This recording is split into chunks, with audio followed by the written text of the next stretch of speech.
ಸ್ನೇಹಿತರೆ, ಶತಕವನ್ನು ಬಾರಿಸಿದ ನಂತರವೂ ಕೂಡ ಆರ್ಸಿಬಿ ತಂಡ ಸೋತಿದ್ದನ್ನು ನೋಡಿ ಭಾವುಕರಾದ ವಿರಾಟ್ ಕೊಹ್ಲಿ ಅವರು ತಮ್ಮ ಆರ್ಸಿಬಿ ತಂಡದ ಆಟಗಾರರ ಮೇಲೆ ಹೇಳಿದ್ದನ್ನು ಕೇಳಿದರೆ ನೀವು ಕೂಡ ಶಾಕ್ ಆಗ್ತೀರಾ. ಹಾಗಾದರೆ ಇದರ ಸಂಪೂರ್ಣ ಮಾಹಿತಿ ಏನು ಎಂಬುದನ್ನು ಈ ವಿಡಿಯೋದಲ್ಲಿ ತಿಳಿಸುತ್ತೇವೆ. ಆದರೆ ಅದಕ್ಕೂ ಮುನ್ನ ನಿಮ್ಮ ಪ್ರಕಾರ ವಿರಾಟ್ ಕೊಹ್ಲಿ ಅವರು ಆರ್ಸಿಬಿ ತಂಡವನ್ನು ಬಿಟ್ಟು ಬೇರೆ ತಂಡಕ್ಕೆ ಹೋಗಬೇಕೋ ಬೇಡವೋ ತಪ್ಪದೆ ನಿಮ್ಮ ಅಭಿಪ್ರಾಯವನ್ನು ಕಮೆಂಟ್ ಮೂಲಕ ತಿಳಿಸಿ. ಸ್ನೇಹಿತರೆ, IPL 2024ರ 19ನೇ ರೋಚಕವಾದ ಪಂದ್ಯವನ್ನು ಆರ್ಸಿಬಿ ಮತ್ತು ರಾಜಸ್ಥಾನ್ ನಡುವೆ ಆಡಲಾಯಿತು. ಈ ಪಂದ್ಯದಲ್ಲಿ ಟಾಸ್ ಸೋತ ನಂತರ ಮೊದಲು ಬ್ಯಾಟಿಂಗ್ ಮಾಡಿದ ಆರ್ಸಿಬಿ ತಂಡ 20 ಓವರ್ಗಳಲ್ಲಿ ತನ್ನ 3 ವಿಕೆಟ್ ಅನ್ನು ಕಳೆದುಕೊಂಡು 183 ರನ್ಗಳ ಟಾರ್ಗೆಟ್ ನೀಡಿತು. ಹಾಗೂ ಆರ್ಸಿಬಿ ತಂಡದ ಕಡೆಯಿಂದ ವಿರಾಟ್ ಕೊಹ್ಲಿ ಅವರು 113 ರನ್ಗಳ ಭರ್ಜರಿಯಾದ ಶತಕವನ್ನು ಬಾರಿಸಿದರು. ನಂತರ ಆರ್ಸಿಬಿ ನೀಡಿದ ಗುರಿಯನ್ನು ಬೆನ್ನಟ್ಟಿದ ರಾಜಸ್ಥಾನ್ ತಂಡ ಉತ್ತಮವಾದ ಬ್ಯಾಟಿಂಗ್ ಅನ್ನು ಆಡುವ ಮೂಲಕ ಆರ್ಸಿಬಿ ತಂಡವನ್ನು 6 ವಿಕೆಟ್ ನಿಂದ ಹೀನಾಯವಾಗಿ ಸೋಲಿಸಿತು. ಹಾಗೂ ಪಂದ್ಯವನ್ನು ಸೋತ ನಂತರ ಭಾವುಕರಾದ ವಿರಾಟ್ ಕೊಹ್ಲಿ ಅವರು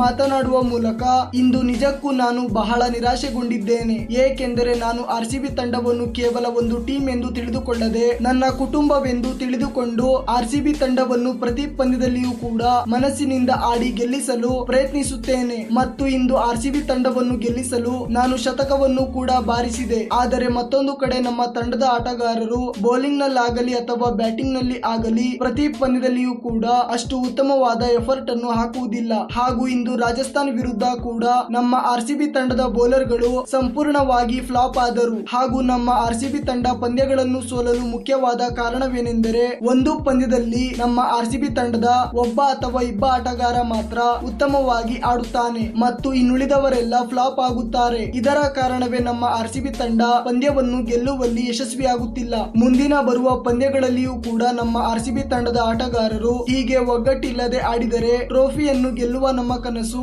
ಎಂದಿಗೂ ನನಸಾಗುವುದಿಲ್ಲ ಎಂದು ಹೇಳಿದರು. ಸ್ನೇಹಿತರೆ, ನಿಮ್ಮ ಪ್ರಕಾರ ವಿರಾಟ್ ಕೊಹ್ಲಿ ಅವರು ಹೇಳಿದ್ದು ಸರಿಯೋ ತಪ್ಪೋ ಕಮೆಂಟ್ ಮೂಲಕ ತಿಳಿಸಿ.